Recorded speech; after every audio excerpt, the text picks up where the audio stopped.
Hello out there, SCING Network. This is just a quick video as a thank you for putting my message out there to everyone and for all you that caught up to me. Big thank you to the Murray Court as well.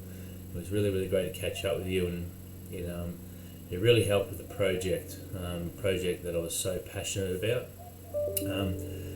For all you guys who don't know, or my name is Richard Brooking. I was I finished my Masters of Business in Philanthropy and Not-for-Profits. As part of the last semester, I did a project around recidivism for Queensland Corrections, and I put a message out to the SCING network, and I got a great response. The project was dear to my heart because I was released from prison 7 years ago, so I have significant lived experience in this field, and it was the first time I actually really was honest about my lived experience and told the group about it and stuff, and it was interesting watching the dynamics of the group play out, because initially they were all very of me, and then it all changed. So they all become very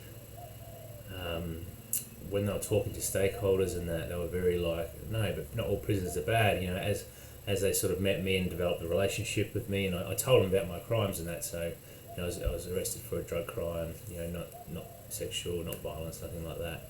And I was watching that dynamic change, the perceptions change amongst the group was phenomenal.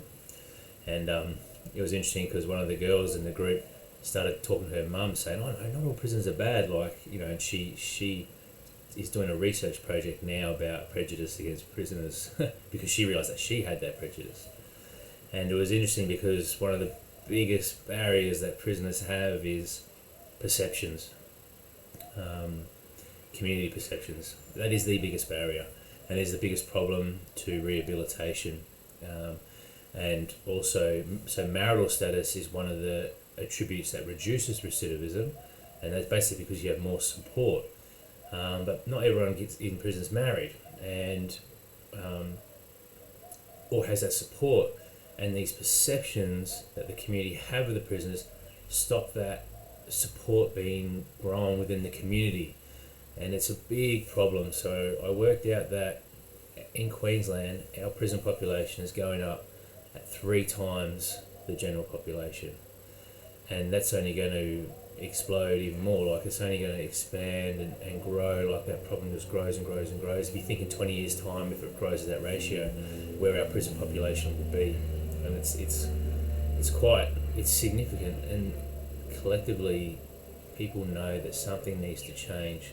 Otherwise we're going to end up with imprisonment rates seen in America, which is probably 4 times our imprisonment rate. Now, the research was very interesting because it showed, or it proved, that there is a significant level of denial around perceptions of ex-prisoners. With this one study was around employment. So employment is a huge reducer of recidivism, and these employers were tested whether they would hire an ex-white or black offender for a entry-level position, and 62% of them for both white and black said yes, but really when it was tested it was more like 17% for white and 5% for black. So the black or people of colour, this is an American study, have extreme trouble in obtaining employment once being in prison. And it's terrible because, how can you be expected to support yourself and not do crime if you can't be employed? Like, what are you just going to die and starve? Like, it's just fundamentally wrong. Now, I'll read you a quote from the author, which was very strong. It resonated strongly with me. The author of that study wrote, "The disparities apparent in these results are extremely consequential for our understanding of the social world." And that's a strong quote from an academic, how much this sort of study moved him. And it's completely true. If there isn't a shift in perceptions, then nothing's going to change, and that's the problem.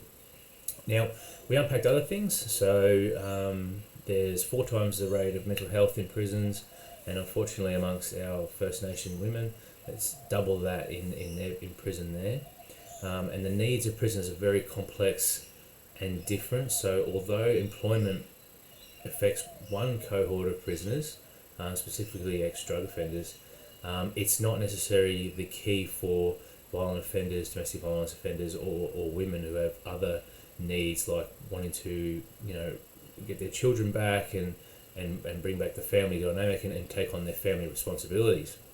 So, governments, I've read articles, reports of in America where the government spent $200 million a year for 3 years on cognitive behavioural therapy, and it's reduced recidivism marginally, like hardly at all. And they put it down to administration.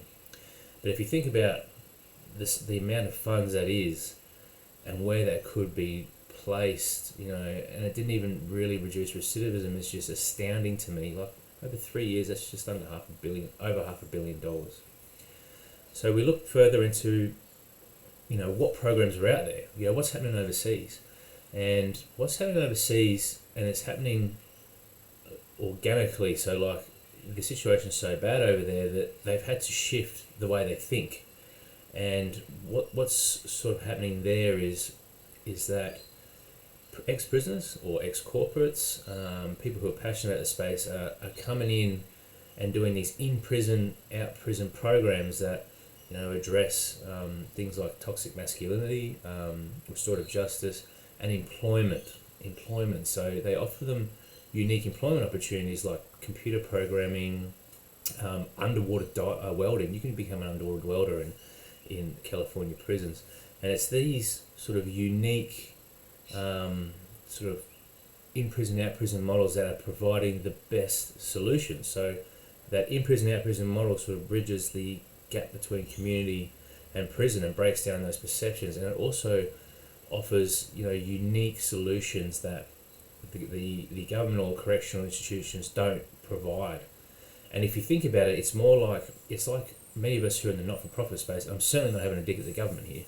The not-for-profit space provides innovation, for the government. So it's essentially privatised services for the government, but because of the way it functions, all the innovation comes from not-for-profit space. All the resource effectiveness comes, all the innovative programs and all that, they come from the not-for-profit sector.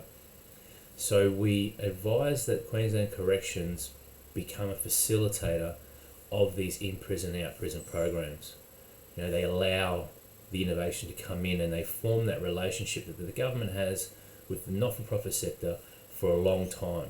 Now this bridges that gap between prison and the community, which is so important, and it also brings in, not just one program or a blanket program. It allows multiple programs to come in to satisfy those needs for prisoners. And also, if prisoners are starting their rehabilitation in prison and then have, something to come out of prison with these in-prison, out-prison models, then they're more likely to rehabilitate. Some of the recidivism rates that these programs provide are significant. Some are below 10%. Which our recidivism rate is about 46% at the moment, and in some places in America it's around 75%. This is very important. But then, it's a matter of, the risk to them, to Queensland Corrections. So, we said you've got to, find the balance between empathy and risk aversion to allow these programs to come in. And I feel very, like being someone who's been into prison and come out and like I've had support, but there's many brothers and sisters out there who they don't have that support, but they're not bad people. They deserve to have a chance like everyone else. And I see this as the way forward to a problem that's been going on for so long and is showing no signs in slowing down. So this has prompted me to, and this is through the support of my uni. So my uni degree's master's is finished, but they're still working with me now to get this together. Queensland Corrections also want to meet up as well and have a talk to me. But I'm going to do a fellowship, so a Winston Churchill fellowship, and I'm going to go over there to overseas, UK, America, Norway, all the countries that offer these in-prison, out-prison programs, and I'm going to research them, how they work, how they interact with the correctional facilities, how the philanthropic community interacts with them, and how the prisoners interact with them. So I'll be talking to the prisoners as well. And I'm an ex-prisoner. I'll talk to them all day long, it doesn't bother me. And I'll bring that information back to Australia and hopefully try and make some change and stuff like that. Because, overseas, having their hand forced into this, dealing with this significant problem, they've got some great programs over there, like, ones that address toxic masculinity, which is, I see it is a huge problem amongst, men, especially when young men go into prison. They become wrapped in this toxic masculinity and roped into these ideas that just aren't necessary. They aren't strength. They aren't, community minded. They're these old ideas that just haven't changed. But it's a strong culture. But there's a program out there that solves that. And I'm talking about creating empathy amongst serious violent murder offenders who have now themselves done the program and now themselves become leaders.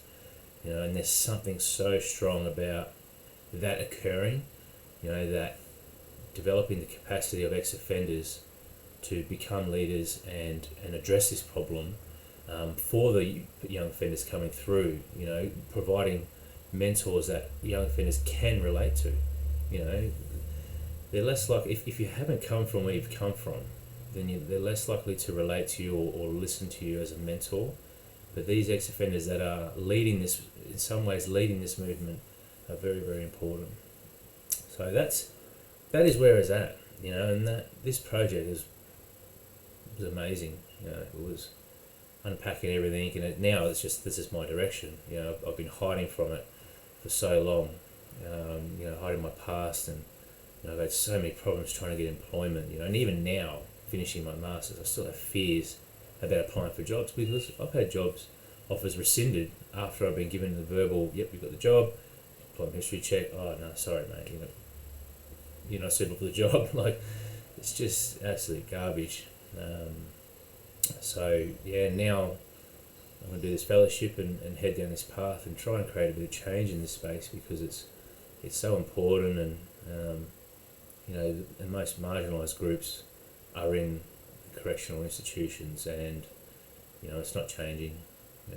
People are just out of the power, or they're disempowered, oppressed, and but promote ourselves to live in an equal society. Will change has to happen.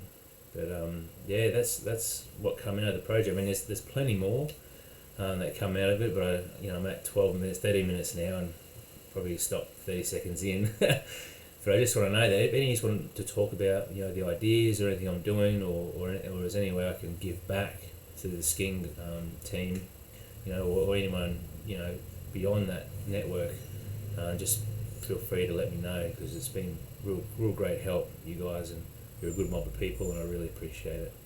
Thanks for that.